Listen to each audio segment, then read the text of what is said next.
agradecemos mucho que participes en este proyecto de Archivo de Historia Oral, y nos gustaría que comenzaras haciendo, bueno, una semblanza de tus orígenes en la actividad sindical y política. Con todo gusto.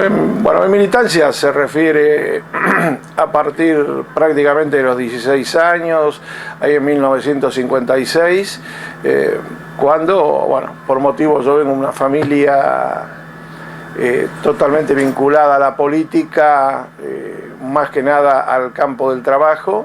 Tanto yo soy hijo de españoles, mis abuelos, mi abuelo paterno lo mataron cruzando de Francia a Barcelona, era catalán, lo mataron de varios tiros, era anarquista, y bueno, y mi abuelo materno, un apellido que acá en la primera década del peronismo, los primeros años del peronismo, muy conocido, que era Santín, porque era uno de los dirigentes del movimiento obrero que venía del Partido Comunista, era primo hermano de mi mamá. Bueno, y mi abuelo materno era en Lugo, en Galicia, adoctrinador del Partido Socialista Obrero Español.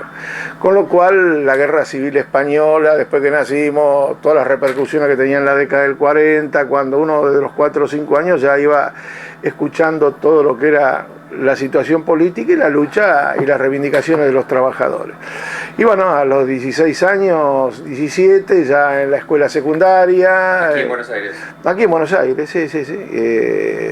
Yo estudié en un comercial, en el Vieites, en 2 comerciales, bueno, y ahí empezamos un poco una lucha. Éramos muy pocos los que habíamos en la juventud peronista, porque la mayoría de los chicos, bueno, en ese momento había crecido mucho y era más lindo, o por lo menos decir que eras antiperonista, porque había un descrédito y un desprecio hacia el peronismo y una subestimación.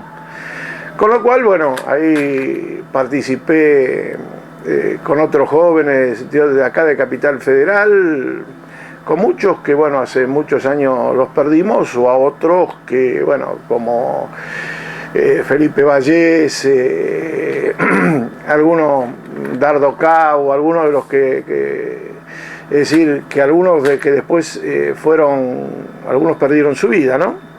Y después algunos otros muchachos que, bueno, como todo orden de la vida, a lo mejor se fue retirando de la militancia, y con todo ello fuimos formando un grupo que éramos, no decíamos la Juventud Peronista, que era nada más que la Juventud Peronista en los papeles para nosotros. Recuerdo siempre que con algunos muchachos mayores que nosotros, que ya tenían alguna 20 y pico de años, cerca de los 30, habíamos sacado un diario de la Juventud Peronista, que lo vendíamos, que costaba mucho porque, bueno, nos detenían allá por 1957. Nosotros, las primeras tareas, lo más chico, era ir a venderlos porque éramos menores, y el ser menor nos llevaba a que, si nos detenían, por lo general estábamos unas horas y llamaban a los padres para entregarnos. Bueno, y a partir del año 60, ya comenzando, aunque uno ya comencé a trabajar en una manufactura de tabaco que se llamaba en aquel tiempo Particular BFG Grego, y ahí empezaron las luchas gremiales, ¿no? A plantear las reivindicaciones. Siendo empleado, no me olvido nunca que la primera lucha que tuvimos fue para poder salir de las oficinas sin saco, porque podíamos estar sin saco en las oficinas, que en aquel tiempo lo único que había era ventiladores, pero para ir al baño, por ejemplo, para ir a otra oficina, había que... Esta fue nuestra primera reivindicación, y los que éramos más chicos, bueno, era para nosotros, todos los que teníamos ahí alrededor de los 20 años, fue una lucha. Y había habido un recambio justo en esa manufactura, donde, bueno, había gente mayor que toda su formación era conservadora, aunque había fallecido hacía unos pocos años, quien era su dueño, Virginio F. Grego, que fue un obrero de joven de la primera fábrica de cigarrillos que hubo acá, que fue Picardo, de las conocidas todavía que existe ahora, aunque ahora ya hace muchos años que la compraron los ingleses, la British American Tobacco. y había hecho, quiero resaltar por las reivindicaciones, que las ganancias que tenían, nosotros cuando entramos a particulares, ahí nos enteramos de dos cosas: que tenían, ya antes de 1945 cobraban aguinaldo, que lo había concedido este señor Virginio Grego, y el otro era que las mujeres, cuando tenían familia, que es la vida de hoy, ¿no? Después de esto, si estamos hablando de 1940, esto fue puesto alrededor del año 40, las mujeres hasta que tenían 2 años sus hijos no trabajaban y seguían cobrando el sueldo. Muchas mujeres, algunas que eran empleadas y otras que eran obreras. Yo tuve compañeras que tuvieron hasta tres hijos, así alternados, con lo cual prácticamente en 10 años habían trabajado 4 años y 6 años tenían la reivindicación de don Virginio Grego, que los hijos tuvieron que seguir respetándola aunque les costaba. Y algo más, cuando fue vendida después a la Philip Morris, que es la que termina comprando particulares, Masalín y Celasco, que eran 2 fábricas importantes, no sabían cómo hacer y querían sacar esa conquista, y entonces compraron otra fábrica que se llamaba Imparciales, y con Imparciales hacían ingresar a las mujeres que después trabajaban en particulares para no hacerlas ingresar a particulares y no tener que pagarle la conquista esta, porque el padre había dejado en su testamento que esas conquistas, esas 2 conquistas no se podían sacar, la del doble aguinaldo y la de el tema de también un colegio que todavía está en la calle Directorio, que siempre lo tiene que sostener la empresa, que es un colegio primario, ahí en Flores, que sigue manteniéndolo en la empresa a pesar de ser una empresa norteamericana ahora, ¿no? Bueno, estas fueron las primeras luchas. Después vino la toma de fábricas, que fueron también nuestras primeras luchas, y lo importante de todo eso era que éramos muchachos empleados, ahí nos juntábamos con los obreros, nosotros éramos el sindicato de empleados del tabaco, y que casi todos teníamos, algunas diferencias ideológicas, pero era tremendo cómo nos juntábamos para formar las comisiones internas, y no importaba quién fuese la idea que tenía. Yo me recuerdo siempre que había un muchacho que era maestro de escuela, después director, que era radical, frondicista, fue el primer delegado general. Después había otro muchacho que era socialista, un muchacho que después ahí nomás a poco tiempo se recibió de contador.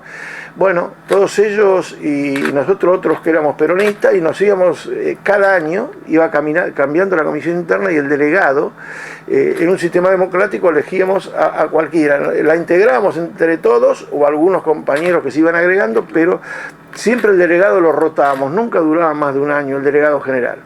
Cosa que nos fue haciendo mucho más democráticos. ¿Por qué? Porque la mayoría veníamos de formaciones o peronistas o antiperonistas, con lo cual eso nos vio favorecido, y a mí personalmente, en las discusiones con los estudiantes, cuando íbamos discutiendo después ya con grupos de estudiantes secundarios, en toda esa época ahí también se había juntado en esos años, ahí por el 59, el tema de la enseñanza laica o libre. Bueno, nos fue llevando a una discusión desde el campo gremial a juntarnos con los estudiantes, a también que trataran de entender lo que era el campo gremial. Y bueno, yo todo eso creo que se fue solidificando, porque sectores que venían del socialismo, muy especialmente del socialismo, de las distintas vertientes que estaba dividido el socialismo, nos fuimos integrando casi todos y fuimos formando, grupos que, bueno, después interveníamos políticamente, discutíamos, hacíamos eventos en el mismo sindicato, traíamos políticos de distintas manifestaciones del marco político que tenía el país, pero que como el peronismo estaba proscripto, esto era para nosotros poder integrarnos con jóvenes de otras tendencias, era importante, y que también ellos fueran comprendiendo, no solamente al campo gremial, sino también que era lo que pensábamos los peronistas, que no éramos antidemocráticos, que en términos generales éramos, la mayoría de los peronistas, si se nos podía tildar de lo que era Europa, éramos de izquierda. Bueno, y ahí, bueno, tuve la suerte después de ir conociendo a algunos otros muchachos, algunos otros jóvenes que, bueno, que venían de otras experiencias, algunos que vinieron de Cuba, como Marcos Osatiski, muy especialmente él con el cual, Roberto Quieto, con los cuales fuimos con varios de ellos formándonos, y bueno, yo tuve en eso una gran vinculación con lo que después fue las Fuerzas Armadas Revolucionarias, ¿no? Con lo que ahí, la FARC, efectivamente, aunque yo siempre fui una persona de superficie, pero bueno, ahí en el año 1970, más que nada a partir de abril de 1970, que ganamos la conducción del sindicato, aunque antes era una conducción que también nosotros compartíamos, pero en la cual yo llegué a la Secretaría General siendo bastante joven, con 29 años. A partir de ese momento, bueno, hubo también ahí, el sindicato fue junto con gráficos, junto con telefónicos, con empleados de farmacia, o sea, Di Pasquale, Ongaro, Guillán. Ahí fuimos formalizando algunas actitudes, donde después terminamos formando la CGT de los argentinos, por un lado, que ya había estado formada, justo, y a partir de eso, bueno, hubo una relación entre estudiantes, trabajadores y también, bueno, quienes venían también planteando desde la izquierda un entendimiento y una comprensión de lo que era el peronismo y las reivindicaciones de lo que era el peronismo. Así que, ¿te puedo interrumpir? Sí, todo lo que quieras. Pásenmela así, yo paro. No, son detalles nada más. Vos mencionaste al pasar a dos personas sobre las cuales me gustaría que me dijeras lo que recordás. Uno es Felipe de Vallese, ¿no? Fue asesinado muy joven. ¿Vos te acordás? Te puedo contar la anécdota, Sí, por qué lo mataron, sí, con todo gusto. Sí. Nosotros era un grupo que teníamos de la JP que era, es decir, esto no tenía nada que ver con el campo gremial, ¿no? Era un grupo que nos reuníamos, algunos, el que vive solamente ahora, uno de los que vive, Héctor Julio Espina y Dardo Cabo a veces, Gustavo Rearte, era un grupo más o menos importante, los Carlitos Calide, con los cuales teníamos y habíamos conseguido una casa pegada a las vías del ferrocarril. Si no me equivoco, la calle era Rawson, calle seguro que fuese Rawson, ¿no? Pegada a las vías del ferrocarril, y al lado de la casa, te cuento la nota para que me entiendas, de que había una casa de departamentos chica, esa de 2, 3 pisos, y en la cual había un encargado de edificio, que era un compañero peronista que también nos ayudaba y sabía que nos reuníamos en esa casa. Estaba pegada a las vías del ferrocarril, lo que era en aquel tiempo el ferrocarril Sarmiento, el ferrocarril oeste, cerca de donde, ahí Rawson es Almagro, ¿no? Sí. Eso es aparte de Almagro, Caballito. Y un buen día nos avisa, yo no recuerdo a quién en esto, ahí ya se me va un poco la memoria a quién, pero avisan de que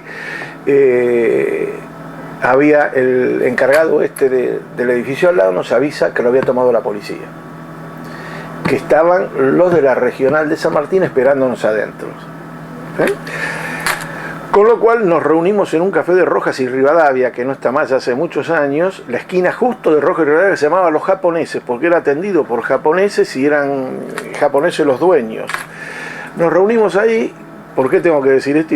Porque ahí, bueno, tuvimos un par de reuniones, 2 o 3 reuniones, y un compañero, que ahora no recuerdo bien el nombre, yo no sé, debe vivir todavía, con el cual integraba ese grupo. Yo recuerdo, a veces me viene el apellido y a veces me lo olvido de él en los años, es decir, el alemán no te abandona, Alzheimer, ¿viste? En cuanto a la memoria. Bueno, este compañero que lo veo como si fuese ahora, en un momento me saca aparte y me dice, vas a ver que vamos a hacer algo, que esto los van a pagar la policía. Y con él había varios que tenían algunas diferencias y le tenían algunas sospechas con él de que pudiera tener alguna vinculación con la policía. Este muchacho, en aquel tiempo había esos aparatos telefónicos públicos cuadrados negros, que mucho el antiperonismo lo usaba, le decía a los cabecitas negras teléfonos públicos, porque eran cuadrados y los había traído Perón. Bueno, de uno de esos teléfonos, este muchacho llamó a al departamento de policía y les dijo de que había una casa que estaba tomada por elementos armados del peronismo, le hizo todo como si los que estuviéramos adentro éramos nosotros. Esta fue la verdadera situación que hubo ahí. La Policía Federal fue, les dijo cómo tenían que entrar, por el lado de la vía, que está pegado ahí un pedazo importante que da las vías del ferrocarril al túnel que es hacia abajo. Ellos saltaron la parecita, entraron por ahí, se colgaron y estaban descuidados los de la regional de San Martín. Mataron a uno y la federal tomó, entró y los otros cuando vieron se cruzaron con las armas. Murió uno de los agentes de la regional de San Martín, un policía, un suboficial, y quedaron 2 heridos y uno de la federal. Con lo cual, a raíz de eso fue la búsqueda que empezaron a buscarnos a todos nosotros. Y un día, por estas averiguaciones, vaya a saber cómo fue que dieron con Felipe Vallese, que vivía también cerca de ahí en Caballito, Donato Álvarez y lo que era ahora Felipe Vallese, que antes era Canalejas. Y lo secuestraron ahí a Felipe, y bueno, nosotros estábamos todos escapados, anduvimos todos bastante viviendo en distintos lugares y desaparecidos durante un tiempo, bueno, hasta que, bueno, lo de Felipe sabíamos, lo rastreamos que había aparecido en alguna comisaría de la policía de la provincia y lo que sabemos seguro que lo secuestró la regional San Martín en venganza para agarrarnos a raíz de esta llamada de este compañero, que este compañero después de ese hecho lo fue alejando todo el mundo porque la suposición que tenían algunos compañeros era de que si era informante de la policía podía haber sido esta situación lo que hizo, ¿no? Pero bueno, si era informante de la policía, ¿cómo los mandó también pelear, ¿no? Esto es la pregunta que nos quedó a todos, pero esto fue el verdadero hecho, esto lo sabemos algunos. Ítalo Vallese, el hermano de Felipe, que lo sabía el padre, con el cual tuve una gran amistad con él. Nosotros ahí en la época de la CGT Los Argentinos juntábamos en el sindicato de tabaco cajas y cigarrillos y le mandábamos algunas especiales para Raimundo Ongaro, que él fumaba Jockey Club en aquel tiempo, y otras para distintos compañeros. Bueno, pero el padre de Felipe, hasta fallecer, fue un gran militante de la defensa de los derechos humanos y bueno, de ayudar a los compañeros que teníamos presos. Así que esto es un poco lo de Felipe Vallese, ¿no? La realidad de lo que pasó y cuáles fueron las causas, porque nunca, siempre dicen, ¿por qué secuestraron a Felipe? Porque no hay una razón, vos lees en todos lados y no hay razón, no sé por qué. Yo tengo que leer algunas cosas y te doy el nombre del compañero, no es que lo estoy ocultando a este compañero, no, lo veo como si fuese ahora, cuando éramos pibes, pero, y después alguna vez lo vi a las pérdidas, pero es un muchacho que hoy tiene que tener, porque era mayor que nosotros, un muchacho, si vive, que yo no tengo lo contrario, 73, 74 años, porque Héctor Julio Espina, que también era mayor que algunos de nosotros, tiene hoy 69, 70 años, así que los demás, prácticamente los demás, Carlitos Caride muerto, Gustavo Rearte murieron de enfermedades, Pocho Rearte también, bueno. Así que Dardo Cabo lo mataron, sí. Así bueno, que... justamente del otro que te quería preguntar es de Dardo Cabo. Yo no sé si vos te acordás de los Bachi, seguro que te tenés que acordar, del operativo Cóndor en Malvinas. ¿Cómo no me voy a acordar? Con Héctor y Ricardo García, de Crónica. ¿Qué recordás de ese episodio?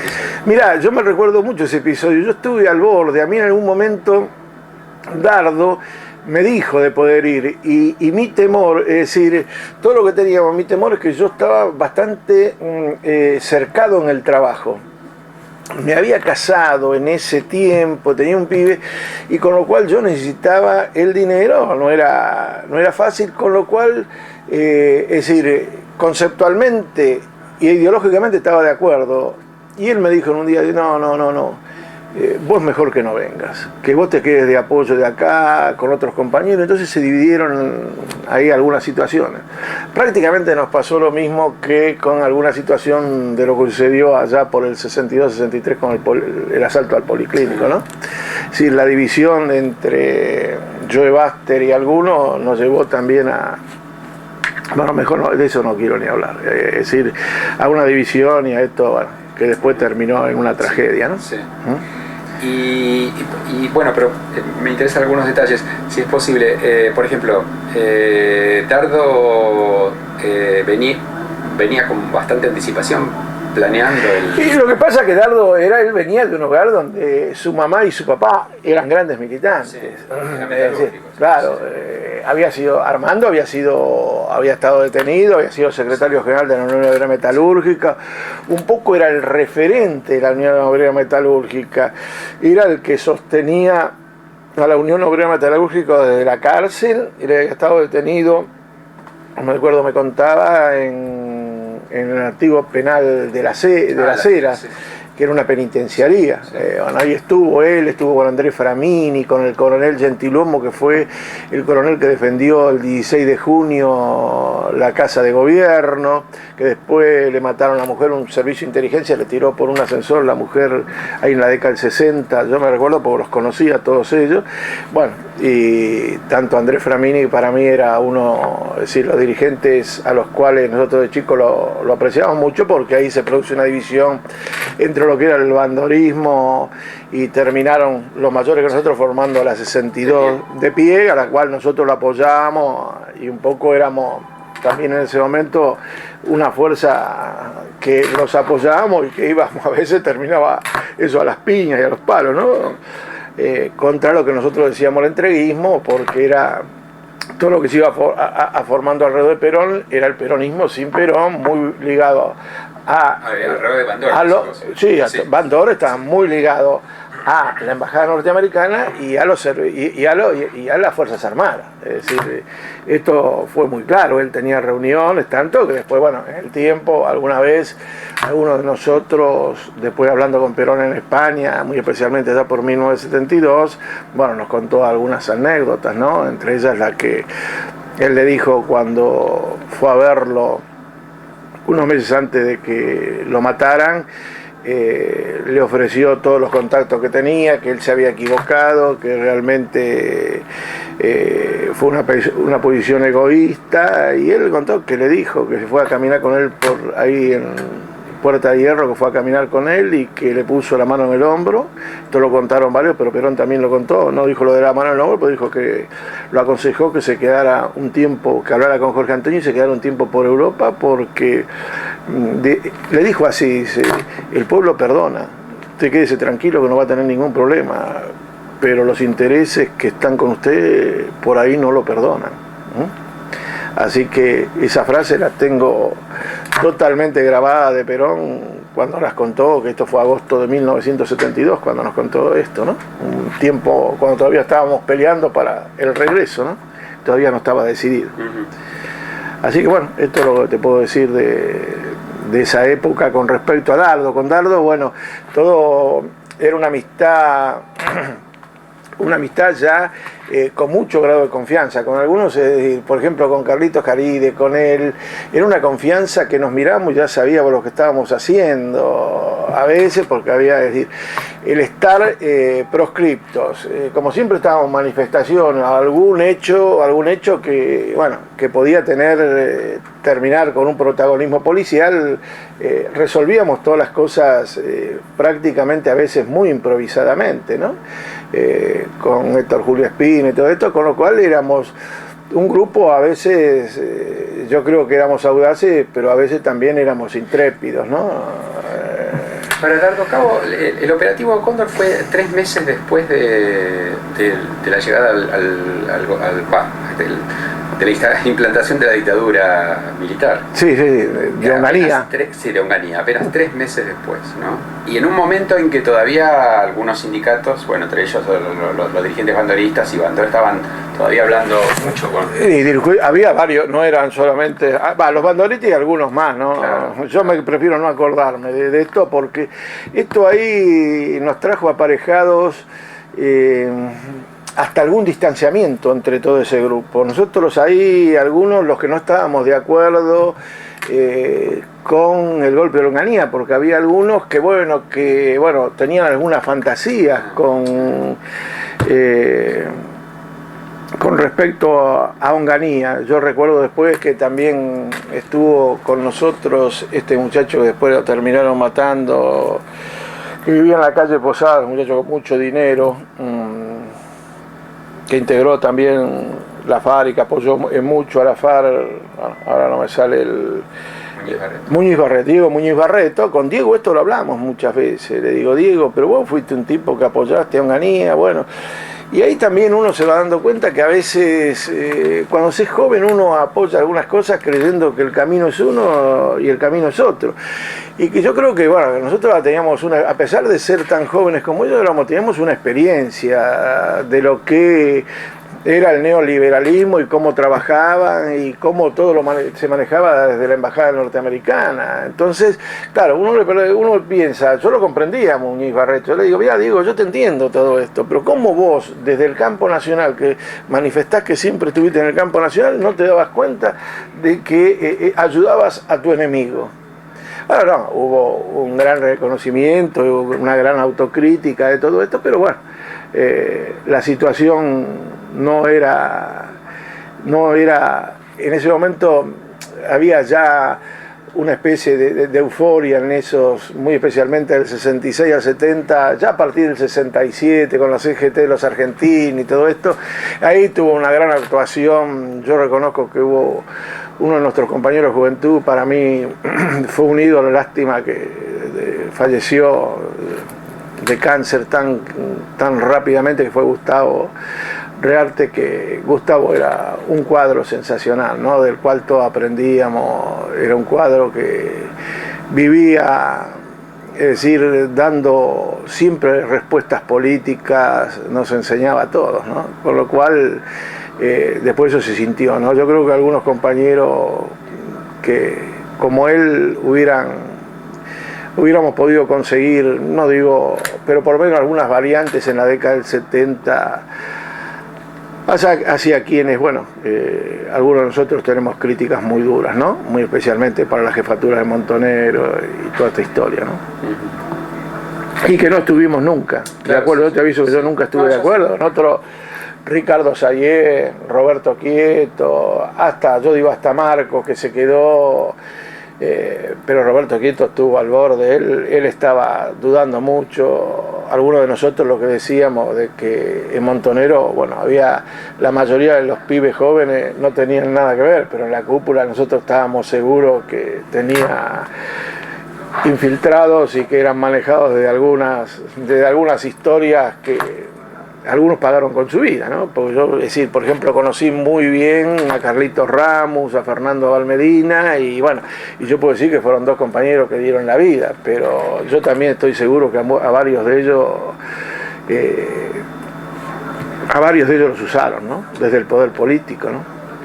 Así que, bueno, pero esto a veces uno cuando es joven, por ahí a veces a todos nos pasó. Yo también reconozco que a veces a uno, por tratar de combatir al imperialismo, terminaba siendo a veces un idiota útil sin querer del imperialismo. Bueno, estas son las experiencias que uno va pagando, ¿no?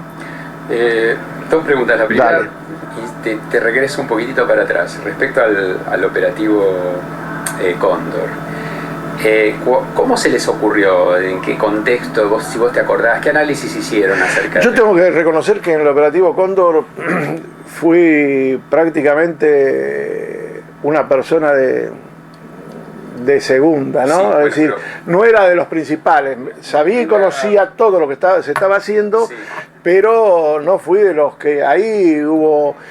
algunas alternativas, hubo reuniones que yo no estuve con Héctor Ricardo García y con algunas otras personas que Héctor Ricardo García estaba súper enterado desde el comienzo, entonces total, aparte él fue el que consiguió alguna logística, algunas cosas, con lo cual algunos de nosotros, pero esto yo no lo digo con afán de crítica, teníamos dudas cómo se conseguían, en algunos momentos se conseguían algunas cosas, como mínimo era sospechoso. No quiero decir de que esto no voy a hablar, porque creo que el hecho fue un hecho magnífico, realmente extraordinario en cuanto a ese momento, ir a hacer lo que se hizo.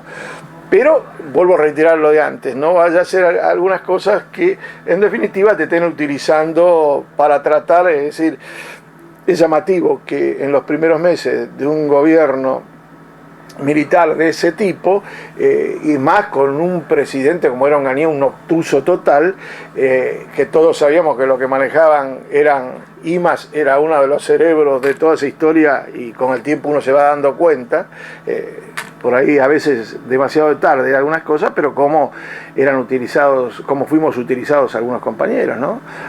Tratando de defender un proyecto nacional y popular. Así que te digo, lo que te puedo decir es de que no tengo ninguna duda que por lo menos los que yo conocía fue un objetivo de lucha y de demostrar la soberanía nacional, pero también siempre me quedaron algunas dudas de algunas cosas que las dejo para las incógnitas o los interrogantes que puedan ser o no puedan ser, que no sé si algún día los podré dilucidar. Y la otra pregunta tiene que ver con el secuestro de Aramburu. ¿Qué recordás vos de la reacción? Es decir, ¿cómo reaccionaron ustedes cuando se enteraron? ¿Tu grupo? Bueno, yo conocí a algunos, yo he viajado a Córdoba. Yo conozco, es decir, conocía a varios de ellos. Hay prácticamente uno solo que vive de ese, que es Ignacio Vélez. Sí. Bueno, yo con él con Ignacio Vélez y con quien fue su mujer, porque Ignacio fue uno de los que se separó después de la organización, por eso salva su vida, porque en algunas conversaciones que teníamos con Nacho dudábamos de algunas cosas, comenzamos a dudar de algunas cosas. Yo no estaba en Montoneros, pero teníamos una amistad. Él tenía un kiosco en Córdoba, al cual yo lo he ido a visitar en algunos momentos con otros compañeros. Y tenía una compañera que se quedó en Montoneros, que bueno, también es otra desaparecida, Cristina Liprandi, y discutíamos mucho este tema, ¿no? Y Nacho en eso, hasta el día de hoy, cuando hablamos de todo ese tema, yo creo que, es decir, personalmente estoy convencido de que hubo facilidades de parte de la dictadura de Onganía para poder cometer un hecho que fue una reivindicación para el peronismo. Pero a mí una de las cosas que me llamó la atención, es decir, fue lo siguiente. El peronismo, nosotros los que éramos la juventud peronista, muchas veces pensamos en algunos objetivos de este tipo que nunca los llegamos a poder consumar, pero las dos personas que nosotros siempre tuvimos en la mira, que les hicimos inteligencia y todo esto, nunca me lo robé, fue el almirante Rojas, que vivía ahí en la continuación de Gallo, cruzando Santa Fe, y al capitán Gandhi, que vivía en Flores, que era ahora Alvariños. Los comandos civiles. Efectivamente, que era un maestro de escuela, Alvariños, claro, que fue jefe de los comandos civiles. A ellos dos nosotros le habíamos hecho inteligencia, nosotros dos, varios jóvenes de la juventud peronista, entre ellos me recuerdo siempre a alguien que falleció también de leucemia, que muchos no lo recuerdan. Yo he leído libros ahora con respecto al tema policlínico bancario, un montón de cosas, falleció de leucemia, que era un cuadro sensacional, mejor que su hermano, y su hermano es mi amigo, el hermano de Miguel Unamuno, que era el Vasquito, el sobrenombre era el Vasquito. Él falleció, después terminó en la década de 60, falleció de leucemia. Era un cuadro sensacional y realmente un pibe que iba al frente también extraordinario. Bueno, el Vasquito también estaba con lo de Felipe Vallés. Era otro de los que estaba, otro muchacho que se llamaba Tostón, que era del lado de Villa del Parque, algunos que ahora se me borran, que no recuerdo los verdaderos nombres, por ahí me acuerdo de los apodos, porque tratábamos, una de las cosas que teníamos nosotros en esa época, era tan simple todo esto. Yo llegué a recordar, porque no había los teléfonos celulares y los teléfonos no tenía todo el mundo, yo llegué a recordar 100 teléfonos de memoria para no tener nunca nada anotado, y ninguno de nosotros tratábamos de saber el domicilio del otro.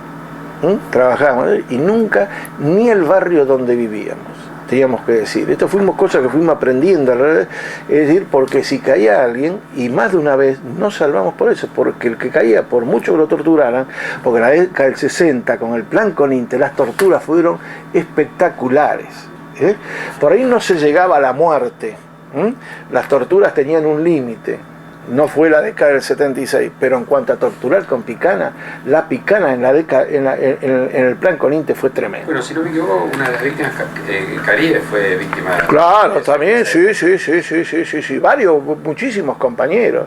Yo me acuerdo de Roberto Pecci, otro de los muchachos que estaba ese día también ahí, que falleció hace muchos años de cáncer, era mayor que nosotros, Roberto Pecci, un militante del peronismo extraordinario. Bueno, a él después lo tuvieron un mes en el plan Conintes, lo tuvieron un mes recuperándolo en Campo de Mayo, porque él tenía un hermano que era su oficial del ejército. Y lo terminaron ya, tuvo un mes desaparecido. Y después un mes para recuperarse de las torturas. Le habían hasta fracturado un brazo en las torturas. Bueno, yo de Roberto Pecci lo nombro porque no aparece en ningún lado. Fue a nadie, no nos nombró a ninguno. Roberto Pecci era uno de los pocos que sabían de yo vivía. Y sin embargo, no lo nombró a ninguno.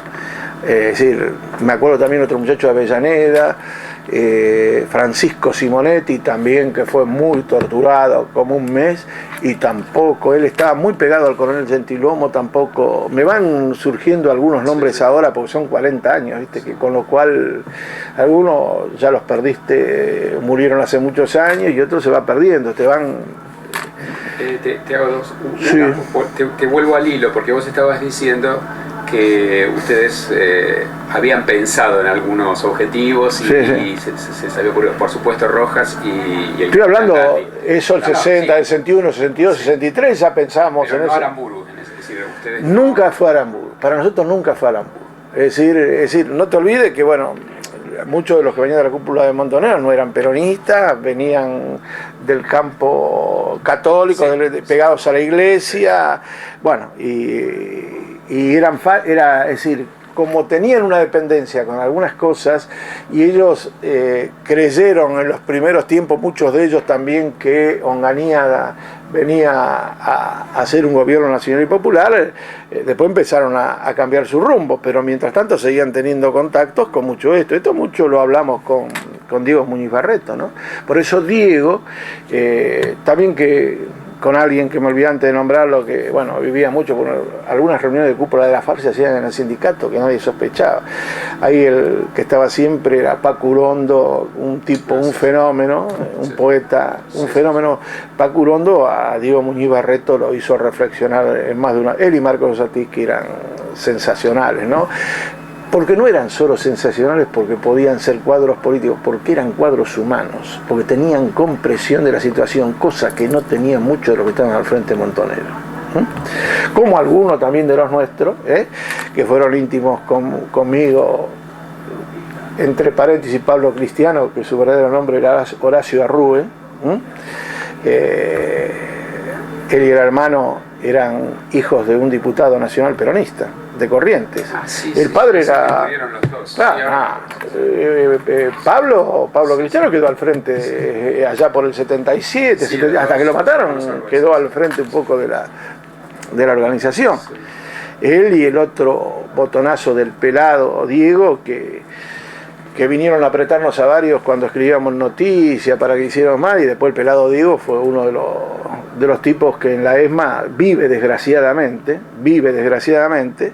no sé dónde, pero dicen que vive, dicen no, seguro que vive, pero bueno, uno de los que más marcó, porque era de los que más sabía, de la cúpula de Montonero, fue el que más marcó gente, ¿no? Y entre ellos, bueno, varios compañeros nuestros, que algunos de nosotros lo conocíamos desde pibe, ¿no? De la zona norte bajaron a varios por culpa de él, ¿no? Algunas de estas cosas por ahí no conviene ni publicarlas, ¿no? Pero por lo menos que se sepa. Te vuelvo a un detalle que quizás lo consideres pesado. Uno de los que estamos haciendo entrevistas es a Miguel Gacera. Fue uno de los tipos que yo antes me comía un dirigente de la Unión Agrometalúrgica que fue sensacional, que se llamó Abelino Fernández. Él era el verdadero... Murió el año pasado. Murió el año pasado. Desde el sindicato de tabaco nosotros le bancamos todo, lo tuvimos internado, todo salió de la internación, y después, bueno, Lo que pasa es que había sido un gran fumador, ¿viste? Diabetes, se le cruzaron varias cosas con los cuales Avelino Fernández era uno de los tipos más honestos que vi en mi vida. Para mí hubo 3 tipos, de los cuales yo aprendí, para mí, dirigentes sindicales, o 4, pero número 1, Miguel Gasera, uno de los tipos más inteligentes que hay, capaces y con conducta. Él escribía noticias y a los dos, algún día preguntarle el pelado Diego y mismo Pablo Cristiano, que era íntimo conmigo, porque yo sabía quién era el padre, que era todo por el tema del tabaco, porque él venía, el padre era diputado, uno de los diputados rebeldes en la década del 73 al 76. Sí, sí. Bueno, ahí me perdí un poco. No, yo te decía, no, lo de Gasera, sí, Gasera, sí. Avelino Fernández, que fue el que enfrentó a toda la patota de Paulino Niembro, Lorenzo Miguel y toda la banda que se quedó con Metalúrgico negociado con el gobierno militar. Porque te quiero contar una anécdota. Avelino Fernández murió y tiene la señora una carta donde Perón decía que el secretario general de la UOM en reemplazo de Bandor tenía que ser Avelino Fernández. Nunca la mostró. O sea que en los principios de 1970 se hace un congreso en la Unidad Agrometalúrgica en Capital, ahí en Hipólito Yrigoyen, casi Avenida La Plata. Hubo 3 muertos ahí. Murieron 2 de Lorenzo Miguel, se agarraron, pero no, eran patotas. Trabajadores, durísimos. Me acuerdo un petizo, un italianito que se comió a los 2 de Lorenzo, unos rubiecitos, José Celeste, bravísimo, era de Philips. Eran todos tipos trabajadores, viste, que iban a defender. Es decir, era época de proscripción y donde se defendía con toda la reivindicación y los intereses de los trabajadores. Bueno, creo que no le fue muy bien, aunque a la Unión Obrera Metalúrgica dejó de ser el gremio combativo que era, aunque reconozco que Lorenzo Miguel en algún momento también hizo algunos equilibrios, ¿no? Pero lo pusieron a Lorenzo porque ellos podían manejar lo que querían por atrás, algunos, ¿no? Bueno, desgraciadamente eran los bandoristas. Sí.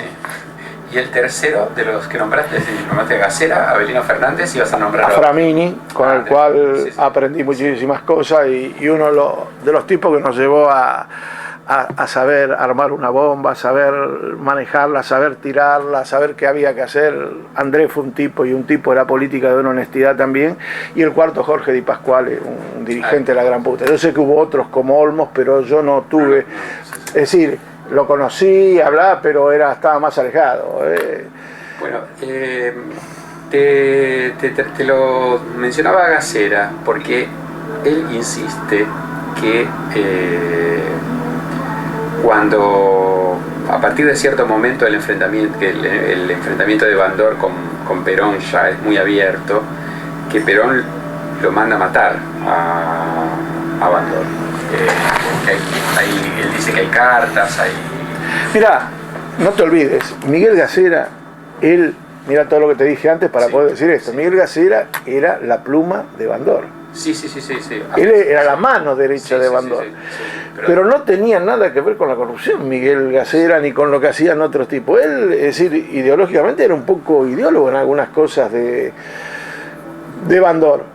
Pero después tuvo otra actitud, Miguel. Sí, claro. Es decir, cambió, a partir de eso tuvo un cambio él radical también en lo suyo, ¿no? Siendo un hombre que vino de Córdoba, jovencito, de Córdoba, y siempre fue un dirigente notable en cuanto a su capacidad y su inteligencia.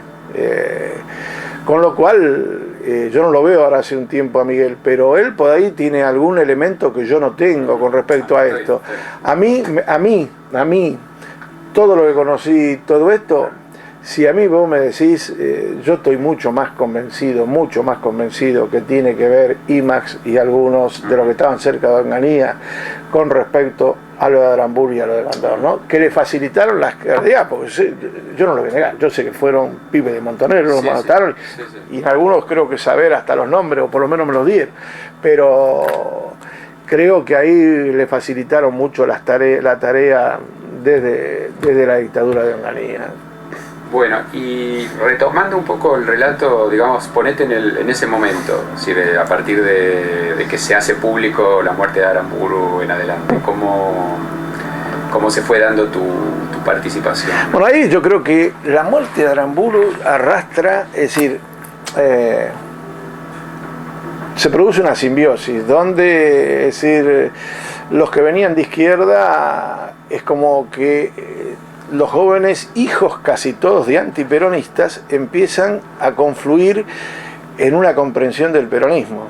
Y como una parte importante del peronismo también se encuentra como que son parte de su raíz, los jóvenes.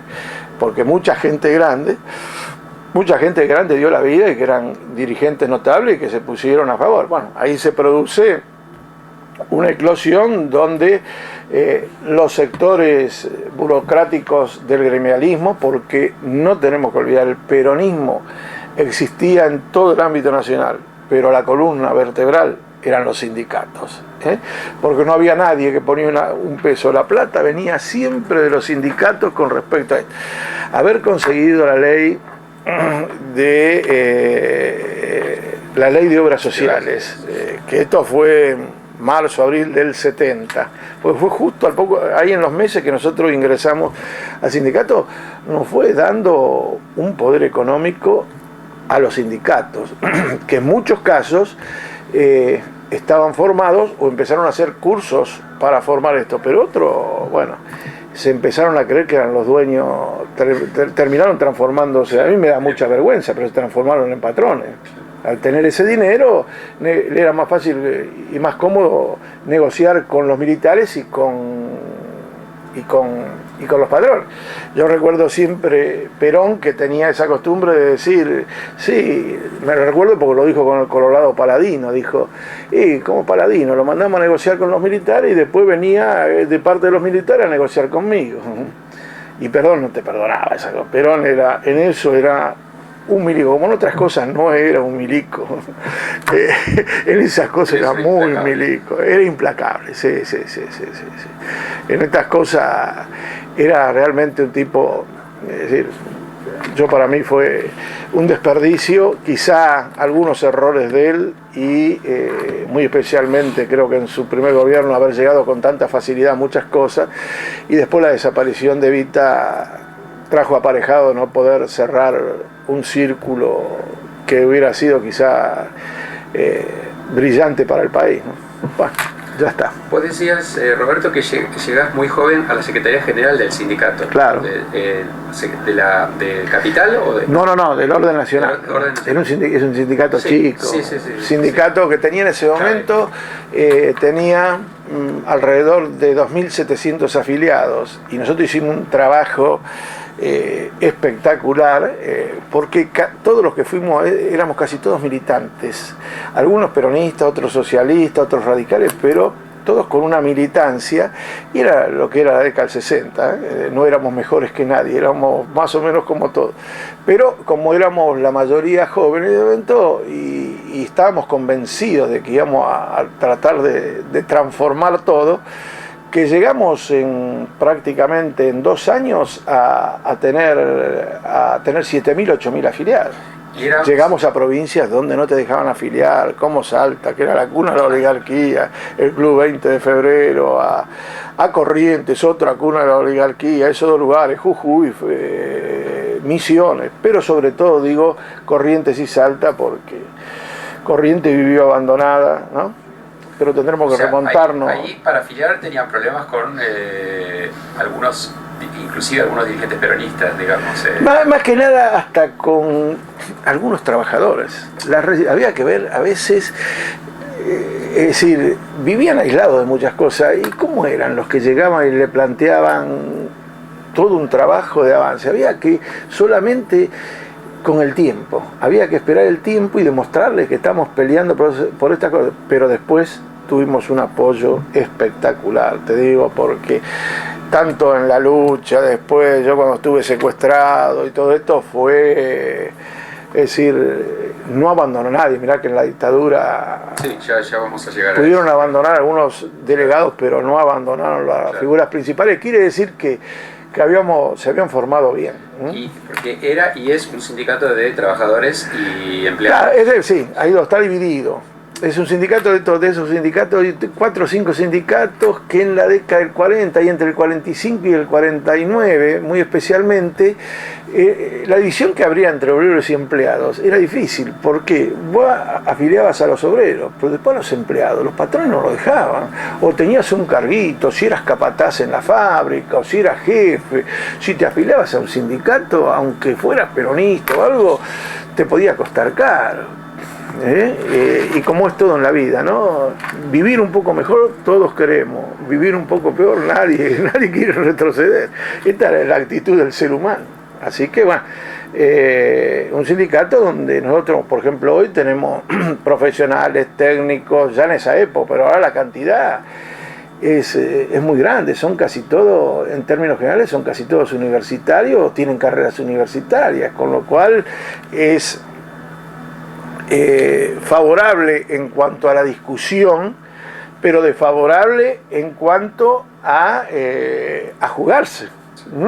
Ahora no es tan fácil jugarse, hay desconfianza, hay mucho individualismo, ha crecido el individualismo, no es tan fácil.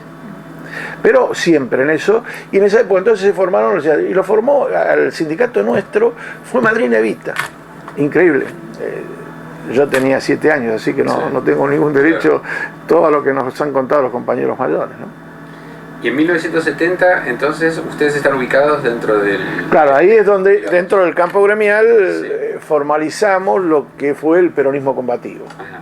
Que sí, las figuras que más resaltaban eran Guillán, después saliendo de la cárcel también acompañó Raimundo Ongaro, estaba Miguel Gacera, De Luca de Obreros Navales, Tolosa de Portuarios, bueno, algunos que por ahí no, ahora había otros, es decir, casi todos veníamos de la CGT de los argentinos. Estaba la lista verde de ferroviarios de Lorenzo Pepe, también estaba ahí. Publicidad siempre estuvo con nosotros, después en los 25, y también varios de esos fue después en la dictadura del 76 lo que formalizamos los 25. Pero en los 70 ustedes estaban en una posición un poco bastante complicada, ¿no? Porque peleábamos contra lo que decíamos la burocracia sindical. Por un lado, no estábamos, es decir, encuadrados dentro de lo que era la JTP. Estábamos en el medio, estábamos muy sí, en una situación bastante débil, ¿no? Por ahí no nos llegaban a terminar de atacar lo que decíamos, la burocracia, porque para no empujarnos más hacia la izquierda, pero también veníamos con algunos problemas con la JTP, que entraban muchos pibes nuevos y que no tenían experiencia y que cometían errores que nos complicaban a todos también, ¿no? Bueno, como siempre, uno de joven siempre comete errores. ¿Y ustedes tenían algún tipo de relación con Perón más permanente? No. Perón tenía... A nosotros nos complicaba. Nosotros cuando íbamos, las veces que fuimos, nuestra forma de llegar a Perón era siempre a través de Jorge Antonio. Era muy difícil de otra manera. Bueno, vamos a recurrir también que los chicos de los llamados en aquel tiempo formaciones especiales también llegaban por Jorge Antonio, porque estaba el tema López Rega. Nosotros para hacer entrevistas, por lo general Perón buscaba las fechas y a López Rega lo mandaba a alguna misión, a Isabel, y muchas veces nosotros nos reuníamos siempre en esa casa del Paseo La Castellana 56, que eran las oficinas de Jorge Antonio, ¿no? Ahí... Juan Perón, sí. Nosotros la mayoría de las reuniones, o las poquitas reuniones que no fueron en Puerta Hierro, el Perón venía, hablaba Jorge Antonio con él y después venía a verlo ahí, estábamos nosotros. O sea, en esa época ya era patente que no todos tenían las mismas posibilidades de acceso. No. Ahí ya estaba Rucci, aunque nosotros con Rucci teníamos una relación, era a veces tirante la relación, ¿no? En el sentido, bueno, teníamos muchas complicaciones porque nosotros bancábamos mucho a Avelino Fernández, a los metalúrgicos disidentes, que siendo peronistas también estaban enfrentados. Esto nos llevaba a una relación a veces difícil, ¿no? Sí. Con metalúrgicos. Pero no sé si entendí bien. A veces Perón tenía que sacarse encima a López Rega o a Isabel para poder... Sí, para estar con nosotros, no, pero esto ninguna duda. Yo me acuerdo siempre en 1972, matan a un chico, estando nosotros allá, estábamos cuando le dan la noticia en lo de Jorge Antonio. Perón se quedó petrificado y al ratito se le caían las lágrimas. Yo digo, ¿quién fue? A Capuano Martínez. Cuando lo matan a Capuano Martínez fue uno de las cosas. Perón lo adoraba a Capuano Martínez. Él muere en agosto del 72 porque estábamos nosotros allá al lado de la iglesia Santa Lucía y en Montes de Oca hay un café. Creo que todavía está el café, la verdad que no paso mucho por ahí. Bueno, había un café al lado de la iglesia y entra una patota policial a pedir documentos. Y mató a uno y escapó por Martín García y desde atrás le pegaron en la espalda, le habían pegado un tiro en la pierna y escapaba igual. Y el segundo tiro lo mataron. Perón lo sintió mucho. Capuano Martínez era uno de los chicos que iba a ver a Perón y Perón lo adoraba. Esto contado por Perón, ¿no? Es decir, lo que contaba bien a Jorge Antonio. ¿Y por qué, en tu opinión, Jorge Antonio tenía un acceso especial, digamos, o podía ser un mediador especial? Y porque, es decir, Jorge Antonio era, en definitiva era un canciller, porque Jorge Antonio, para él la política es amplia, y aparte él tenía también, yo lo digo con mucho respeto por él, es decir, a nosotros nos ayudó en el exilio, nos ayudó en un montón de cosas, así que no hay peor cosa en la vida que ser desagradecido de estas cosas, ¿no? Pero Perón escuchaba todo, Jorge Antonio escuchaba todo, es decir, Jorge Antonio era un filtro y López Rega era otro filtro, ¿no? Yo me recuerdo siempre una conversación, estaba Carlos Custer en aquel tiempo, ahí en el año 72 estaba Carlos Custer y lo fue a ver a Perón, y después nos encontramos ahí por el centro de Madrid, y Carlos Custer había llevado una misión, arreglar las cosas entre Perón y Raimundo Ongaro, que habían quedado medio extendidos, que Perón decía que todo el movimiento habría que, es decir, nosotros decíamos que no queríamos juntarnos, pero en definitiva tenía razón Perón, el movimiento obrero tiene que ser uno solo para que sea fuerte, para poder luchar contra la dictadura. Y nosotros éramos los mejores, pero no servía si no éramos mayoría. Bueno, con lo cual uno lo va comprendiendo con los años. Y ahí está esa famosa frase, cuando Carlos Justo lo contaba, a mí se me caían las lágrimas, digo, de lo que es Perón, ¿no? Porque le dijo, yo con Raimundo tengo hoy todavía una admiración y un respeto total, ¿no? Perdió a un hijo, pues se lo matan a Alfredito estando haciendo servicio militar, creyendo que era el que estaba pegado a Montonero cuando era Raimundito. Después Raimundito se mata en un accidente de tránsito allá en España y le agarra cáncer a la mujer y así que se quedó con un solo hijo. Pobre Raimundo la pasó toda. Y entonces le planteaba a Perón que habría que tratar de arreglar con Raimundo, que era un tipo brillante y todo esto. Y entonces Perón le dijo, ¿y para qué quiere hablar conmigo? Y entonces Carlos Custer le dijo, mire, quiero hablar con usted por esto y lo otro. Pero si él habla con Dios, ¿para qué quiere hablar conmigo? ¿Viste? Porque como era un místico ya Raimundo, él sabía hablar. Entonces era tan malo, pero con esas cosas no te perdonaba. Yo me acuerdo que había habido un coronel, no me puedo acordar cómo era, esos que quería ir allá en la década del 70, que quería llegar a la presidencia. Sí. Pero un coronel más o menos de esa época conocido, ¿no? Y entonces se pasó reuniones y reuniones. Y después nos contó Jorge Antonio, que estaba en la reunión, que había estado en la reunión, y dice, entonces antes de irse se levantó y le dijo, mire, general, yo quiero decir algo. Yo toda la vida fui peronista y no me había dado cuenta. Y Perón le dijo, ahora usted se hace peronista, ahora que yo soy argentino, usted se hace peronista. Y dice, llegó tarde, le dijo. No sabía cómo decir eso, es un pelotudo. Esas cosas de Perón eran tremendas. Una figura sobre la que Sí. me gustaría preguntar, porque me olvidé si tuviste algún tipo de vínculo o algo, es Cook, John William Cook. No, yo tuve muy poco, apenas muy poquitito, porque él ya prácticamente salió del país, es decir, yo tenía un respeto y todo, llegué a tener cartas de él, todo.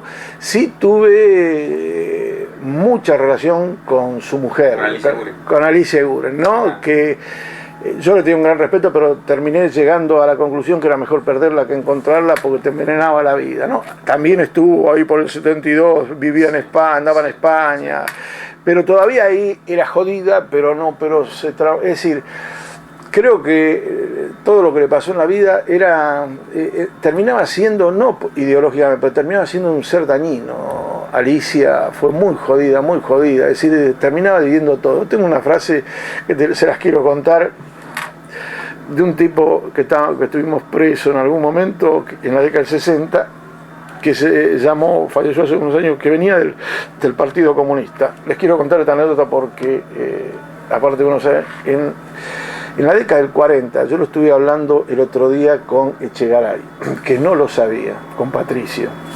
Le dije, che, Patricio, ¿vos sabés quién eran los jefes de la FEDE? La FEDE, la Federación Juvenil, en la década, estamos hablando en 1940, cuando yo recién nacía, en Avellaneda era el fuerte, porque era toda la zona industrial, era la sur. ¿Usted sabe quién eran los jefes? Tenían todos 16, 17, 18 años. Les voy a dejar el más. Evaristo Buesa terminó menemista ahí atrás, ¿cómo se llama? Que está justo al lado de lo que fue el Ministerio de Marina. Es la parte. Una parte que es sanitaria, es de sanitaria, de investigación. Ahí, bueno, terminó ahí Evaristo Buesa. El otro era que les voy a contar una anécdota, tengo de él muchas anécdotas. Ángel Cairo, que venía del Partido Comunista, se separaron. Ellos se separaron del Partido Comunista, los tres eran jefes de la FEDE y se pasaron al peronismo, con lo cual Ángel Cairo tuvo casi 2 años en Uruguay porque lo querían matar. Pero un tipo del marxismo que no lo abandonó nunca el marxismo. Y el otro, ¿saben quién era? Juan José Tacone, que hoy vive todavía. Juan José Tacone fue jefe de la FEDE en el principio del 40. Bueno, digo estas cosas porque no se saben muchas cosas. Bueno, y esta anécdota que te cuento, Ángel Cairo me la contó un día en la cárcel. Yo me peleaba mucho con los troscos, tenía problemas con los troscos. Y un trosco que teníamos en la cárcel es uno de los dirigentes más notables que hay hoy y de los cuales aborrezco, ¿no? Que se llama José Pedraza, que estudiaba abogacía. Y entonces todo contra el peronismo. Y entonces él me llamó aparte un día y me dijo, no discuta más, con los troscos no se puede discutir. Y yo, ¿por qué, Ángel? Una banda de pendejos quiere. Yo quería boxearlo, como hacemos siempre los pendejos, más cuando venimos de un barrio siempre se resolvía en esa década boxeándonos. Y me dijo, no, me dice, los troscos.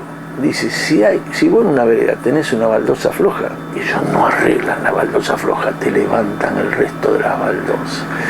¿Vos sabés qué me dijo? Digo, nunca me olvido, lo cuento que es de él, ¿viste? Porque a veces los políticos tenemos la costumbre de que algo que escuchamos lo hacemos derecho propio, ¿no? Fue realmente una metáfora que fue sensacional, que me acompañó toda la vida, porque es verdad, los troscos terminan esto, porque no digo que no luchan por las reivindicaciones y que son a veces mucho más honestos que nosotros. El problema es que terminan rompiendo todo, y era verdad. Entonces él me dio, y ahí ya es como que esa frase que me dio él en la década de 60, empecé con los